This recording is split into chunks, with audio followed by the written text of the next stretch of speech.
While MPs have left Parliament Hill, they're crisscrossing the country, some on the Liberal leadership race, and we've caught up with Liberal MP Michael Ignatieff today. He's in St. John, New Brunswick. Mr. Ignatieff, before I ask you about this bizarre week in national politics, perhaps first we could touch upon the tragic news today out of Afghanistan. Your response?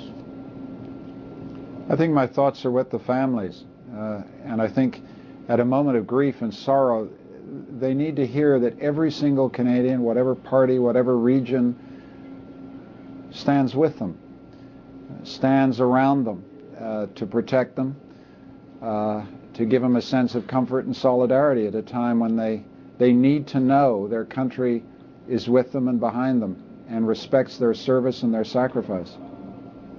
Every time we see something like this, we hear calls, pull them out now. Is this a time for that kind of discussion? It's not the time for that kind of discussion, Mike. The Parliament of Canada has made its view clear. The mission will continue until 2011, and then Canadian soldiers will come home with honor. Mr. Ignatieff, you're there in New Brunswick meeting with Paul Zed and other prominent Liberals in that part of the world. Obviously, the number one topic of conversation among people of all political parties has been this coalition idea. Bob Rae has fully embraced it, taken it to his breast. He believes, told me last night on the program, passionately that he can ride this right into the Prime Minister's office. You've had a more nuanced approach. What's your take on the differences between the two of you, if there are any, on this? I think the important thing, Mike, is that Mr. Harper is trying to divide the Liberal Party, because he believes that if he can divide the Liberal Party, then that gives him a chance of survival. And he has to understand that he's not going to succeed in dividing the Liberal Party. The party is united in its anger, even revulsion. I use that word with care, but I mean it, at his tactics in the last week. He took a parliamentary crisis where he lost confidence he lost the confidence of the House, and he whipped it up with ill-chosen words into a crisis of national unity in which he deliberately pitted one section of the country against the other. Used one word in Quebec and another word outside of Quebec, the kind of thing that a Prime Minister simply cannot do.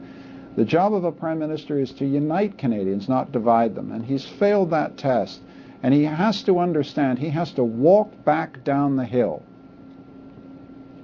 Speaking of walking back down the hill, the buzz we're getting here on Parliament Hill today is that Stéphane Dion will step down as Liberal leader sooner than next May's leadership convention. There's talk that he'll be gone before the end of the year, and then still later you hear it'll be next week. A lot of it seems to have been prompted by that rather disastrous video and the feeling of some Liberals that if we're going to present a credible alternative to the Harper government, we need someone else in the chair. I can't comment on that. Mr. Dion is the leader of this party as we speak.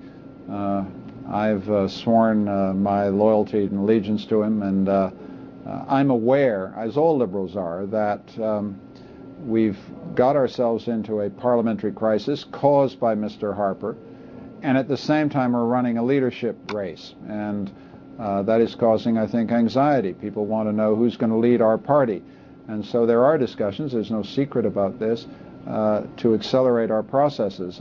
But you know, I'm one of the guys in the race. I don't get to make the rules, and the party has to come to a decision about whether or if or how it accelerates the process so that we can offer Canadians stable leadership. But it's not for me to say how and when that's going to happen, and I'm not privy to any discussions on Mr. Dion's future or anything else.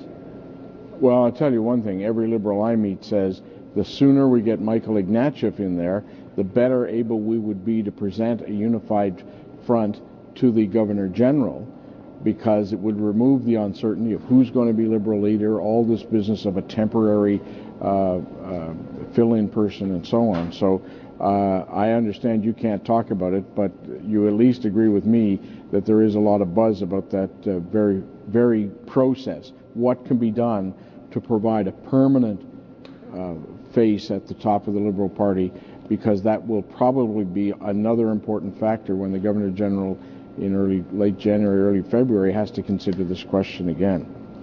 What do you think? The party is discussing those issues, Mike, but it would be a very foolish man who entered into any speculation about this. I can't emphasize enough. Leadership is a choice that the party has to make, the caucus have to make. I'm a candidate. I don't get to make the rules or decide how the decisions are made. I have to serve the party here, and I will.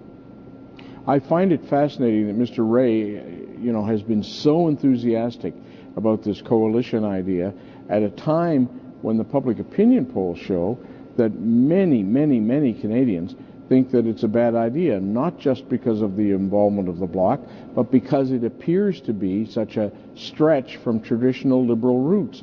Over the years, everybody from Lloyd Axworthy to Tom Axworthy to Tom Kent, all kinds of Liberal intellectuals have suggested divisions on the left are not a good idea. But now that we see this proposal, and given the high-profile role that Mr. Layton seems to have had in putting it all together, a lot of Liberals are saying, "Ooh, let's hold on now. We could probably win the next election on our own without making these kinds of concessions, and do it because we have the best leader to put up against Stephen Harper and the Tories." Well, Mike, I think the thing that the Canadian people, and they're the boss here, have to understand is that the coalition agreement does not jeopardize the national unity of our country. No Liberal, certainly not me, would ever sign into any agreement that jeopardized the national unity of the country, that compromised the necessary authority of the federal government, or set in train unequal treatment of provinces, that is, favoritism towards one province rather than another. These are core Liberal values that cannot be betrayed, and were not betrayed in that agreement. Similarly, on the other side, no Liberal worth his salt will ever compromise fiscal responsibility. We are in politics as Liberals to maintain a competitive business environment in which entrepreneurship is rewarded and businesses can succeed, and we cannot compromise those principles. And I believe the coalition agreement that was signed does not compromise either, and on that basis provides us with a weapon to force Stephen Harper to walk back down the hill. How soon after a non-confidence vote do you think Canadians, would you foresee a 2-year coalition after that? I guess in the back of my mind, a lot of people are saying, why don't the Liberals just wait till May and force a general election rather than this coalition idea that has some Liberals worried about the fiscal implications. Anyway, you've given us a very strong and clear answer on that. You're not going to sell out the fiscal responsibility. No, and Mike, I also want to make another point here. Everybody is rushing to ask me and other Liberals questions about what to do on the 26th of January. We're being asked hypotheticals. One of the reasons I'm in St. John with Paul and talking to Liberals here is to listen to Canadians. I mean, to listen to Canadians, to get out of the bubble of Ottawa, to walk down from that hill up there and listen to Canadians and take the pulse of the country, because I can't emphasize enough that the voter is the boss here. And an honorable politician listens very carefully to Canadians before making choices of this momentousness. Nobody in our party is afraid of making tough choices. No one in our party is blinking in the face of the outrageous behavior of the Prime Minister.